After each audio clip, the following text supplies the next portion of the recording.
Yan, good morning po at happy Sunday po sa lahat. Ayan, at kami po ay magsisimba.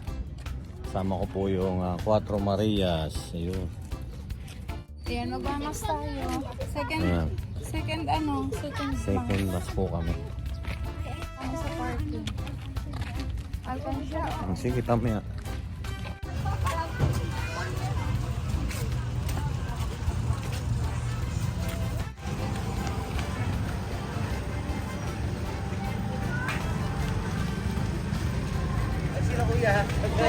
Good morning.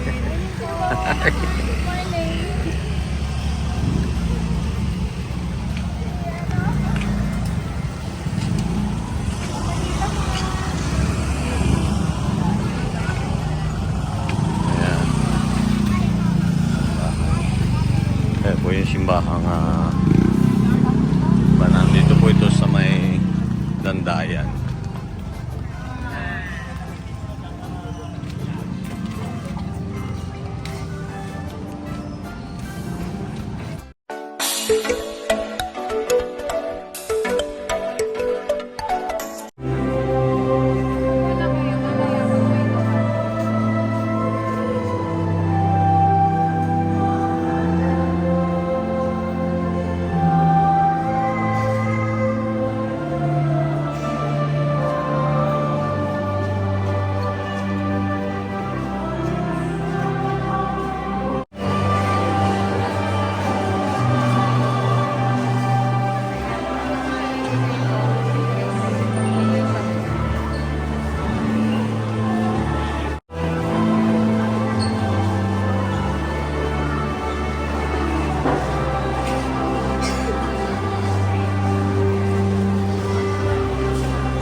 San Pedro. Dito pa rin po sa amin.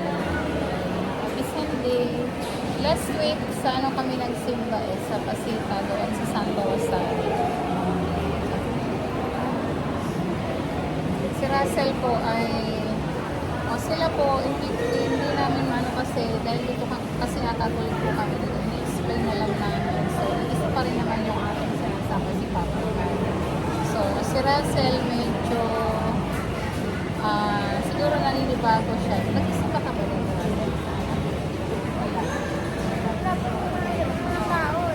Wala mga tao. Hindi. Yung mga nakikita kong imahe na yan, picture lang yan. Hindi naman yan talaga yung sinasamba ng mga tao. Picture lang yan. Halimbawa, yun. Si Jesus Christ siya. Noong siya, crucifixion lang yun. Siya yung ginagawa sa krus. Yung nakikita mo na siya ay nakalibing. Siya naman, yun yung picture din siya nung siya ay yung si Jesus Christ naman na nakahiga, yun yung picture niya, yung imagine niya nung siya ay namatay. No? Dapat alam niyo talaga yung the life of Jesus Christ. Pag manood kayo ng YouTube, nandun yun para maintindihan niyo ba. So, yung mga santo-santo yan, sila lahat yung mga nasa langit na. So, mahirap ipaliwanag po sa kanila kasi hindi naman po maintindihan nyo din yan pagka yun. Minsan pag manood kayo ng life of Jesus Christ, nasa Bible yan, nabasa kayo ng Bible. Yung pinag-nila natin, bakit tayo nagdan? Sino ba ano bang papagan? religion? Wala naman daw sila talaga na religion. Okay lang yun, kahit naman sa tayo. Kasi narito na kayo, wala namang iwang namin kayo sa bahay.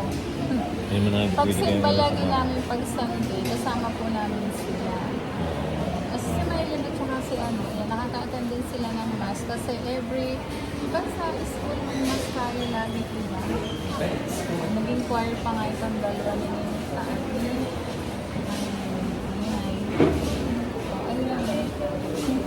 Si Russell po, ganyan talaga siya.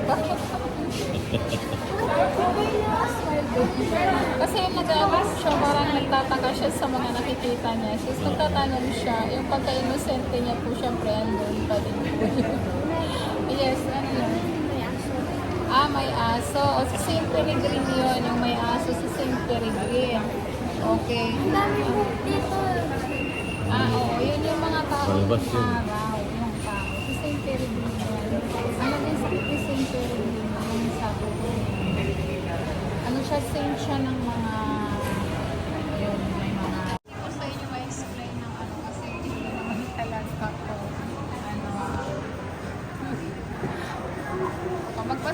magbasa kayo ng Bible, ha? Pag may time, magbasa ng Bible.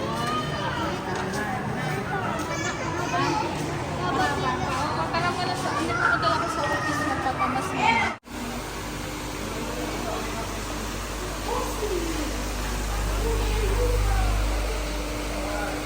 May nakakilala na naman po kayo na dito po sa simbahan. Taga Santa Rosa daw sila. Ano po pangalan niya? Arnel Paras po. Arnel Paras yan. Sa tao po sa inyo. Ako mag-picture. Dami talaga nakakilala sa Tres Marias. Salamat po.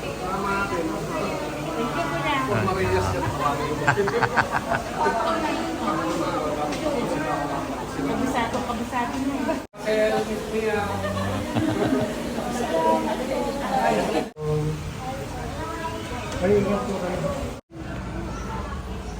Kayo, pangalan.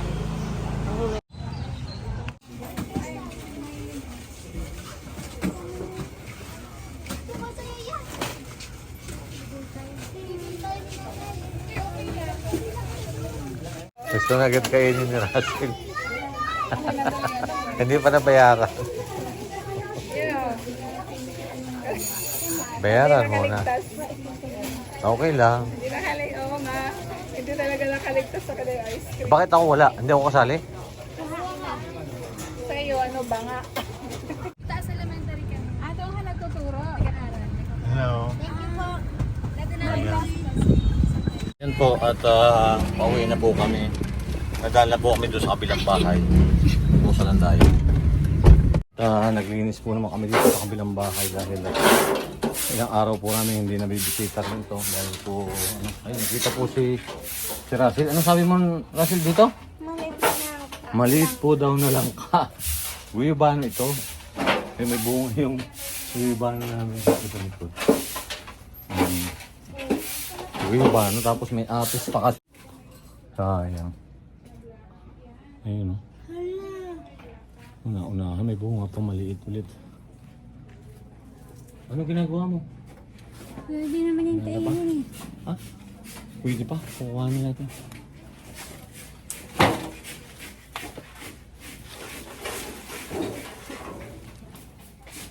Yan, at least po na. Nalinis din namin ito.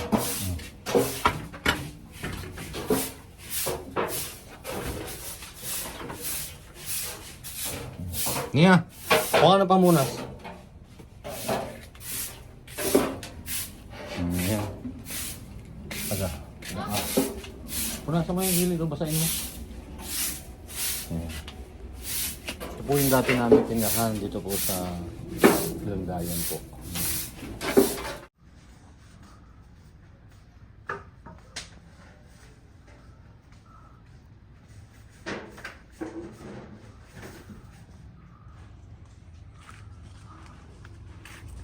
Ay bunga rin yung avocado. Ay avocado doon. Napauwi na po kami ngayon at naglinis lang po kami dito sa kabilang bahay. Hindi masukal na ulit. Masukal na aming Ayan. bahay. At least nabawasan ng dumi.